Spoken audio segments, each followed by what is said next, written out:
मेरो नाम चाहिँ समृद्ध भन्ताना। मेरो घर रत्नगर 13 जयमङ्गला चितवन र मेरो पढाइ चाहिँ अहिले कृषिमा स्नातकोत्तर एमएससी बायोटेक्नोलोजी रामपुर क्याम्पसबाट मैले सकेर चाहिँ अहिले व्यावसायिक केरा खेतीमा म संलग्न छु र साथसाथै केरा खेती साथसाथै चाहिँ मैले केराको विभिन्न जातहरूमा के अनुसन्धान गर्न सकिन्छ, हाम्रो स्थानीय जातहरूलाई चाहिँ कसरी प्रवर्धन गर्न सकिन्छ भनेर त्यसको उत्पादन कति छ, उत्पादकत्व कति छ हैन, कति फल्छ र त्यसलाई कुन कुन किसिमका रोगहरू लाग्छन् अथवा हामीसँग भएको रैथाने बालीहरूमा चाहिँ रोग प्रतिरोधात्मक क्षमता भएका जातहरू छन् कि छैनन्, छन् भने कुन कुन जातहरू छन् भनेर चाहिँ त्यसमा मैले अनुसन्धान गरिरहेको छु। हाल मसँग केराको 31वटा जात रैथाने जात र बाहिरी मुलुकबाट आयातित जातहरू गरेर 31वटा केराको जातहरू छन्। ती जातहरूको विवरण पनि हामी यो अनुसन्धान सकिए लगतै हामी पछि पेश गर्नेछौँ। अहिले त्यो जातहरूको विवरण चाहिँ यही नजिकै छ। हजुरहरू के छ जातहरू? जातहरूमा हामीसँग जङ्गली केराहरू छन्। अब हाम्रो स्थानीय केरामा धुस्रे, मुग्रे, मिर्कोटे, खैरे, खस्रे केरा, जोगी केरा यी लगायत अब खस्रो मालभोग, तले केरा, रातो केराहरू, अनि अब आयातित जातहरूमा चाहिँ फिया ग्रुपको जातहरू G9 रोबुस्टा, मालभोग, झापाली मालभोग, चिनी चम्पा, रानी केरा, यस्तो केराहरू हामीसँग छन्। यो रिसर्च गर्नुको उद्देश्य चाहिँ के हो तपाईँको? केही न केही तपाईँको थालनी एकदम फेदबाट गर्नुपर्छ, जराबाट केही चिजको सुरुवात गर्नुपर्छ भन्ने कुरा हो। हाम्रोमा अनुसन्धानको कामहरू एकदमै कम छन्।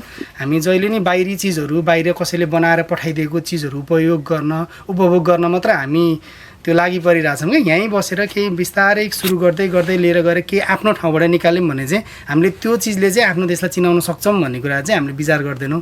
हो त्यही कारणले चाहिँ मैले फेदैबाट जरैबाट चाहिँ केही गर्न सकिन्छ कि केराको क्षेत्रमा भनेर चाहिँ अनुसन्धान सुरु गरेको। यो अनुसन्धानमा तपाईँ सिङ्गल लाग्नु भयो कि कसैले सहयोग गरेको अवस्था छ? मेरो अनुसन्धानमा सबभन्दा बढी मैले भन्दा बढी मेरो मम्मीले गर्नुहुन्छ। म त अहिले भर्खर बरु केरा खेतीमा लाग्दै सिक्दैछु होइन।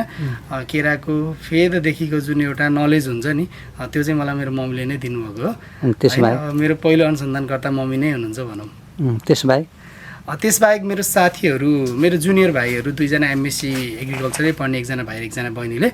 मैले मेरो एमएससीको डिग्री पनि जैविक विविधता, हाम्रो रैथाने केराको जातहरूमा चाहिँ कतिको जैविक विविधता छ भनेर त्यसको जेनेटिक डाइभर्सिटी जेनेटिक लेभलमा चाहिँ डिएनए एक्सट्र्याक्सन पिसिआर गरेर चाहिँ त्यसको जेनेटिक डाइभर्सिटी हेरेको र त्यसलाई फर्दर कन्टिन्यू गर्दै एकजना रबिन भाइ ब्रिडिङको प्लान्ट ब्रिडिङको रबिन भाइले चाहिँ यसको मर्फोलोजिकल प्यारामिटर र फ्युजारियम रेसिस्टेन्ट ट्रायल गरिरहेका छन्। जस्तै एउटा हाम्रो पानामा रोग भन्ने चाहिँ केरामा एकदम अत्याधिक लाग्ने रोगमा चाहिँ हाम्रो रैथाने केराहरूले चाहिँ त्यो रोग खप्न सक्छ कि सक्दैन भनेर चाहिँ एकजना बाली प्रजननको भाइले चाहिँ अनुसन्धान गरिरहनु भएको छ। र त्यसको साथसाथै हाम्रो रैथाने केरा बालीहरूको चाहिँ पोस्ट हार्भेस्ट लाइफ अथवा त्यो केरा पाकिसकेपछि कति समय टिक्छ, त्यसमा भाइटामिन कति छ होइन, त्यसको टिएसएस कति छ, टिए कति छ भन्ने कुराहरू, अनि त्यसको तौलहरू, कोसाको तौलहरू कति हुन्छ होइन, अथवा घरीमा कति कोसा फल्छ होइन, सङ्ख्यात्मक हिसाबको कुराहरूमा चाहिँ एकजना बहिनीले चाहिँ अनुसन्धान गरिरहनु भएको छ। एमएससीको 2टा रिसर्च अहिले यही अनुसन्धान केन्द्रबाट हुँदैछ।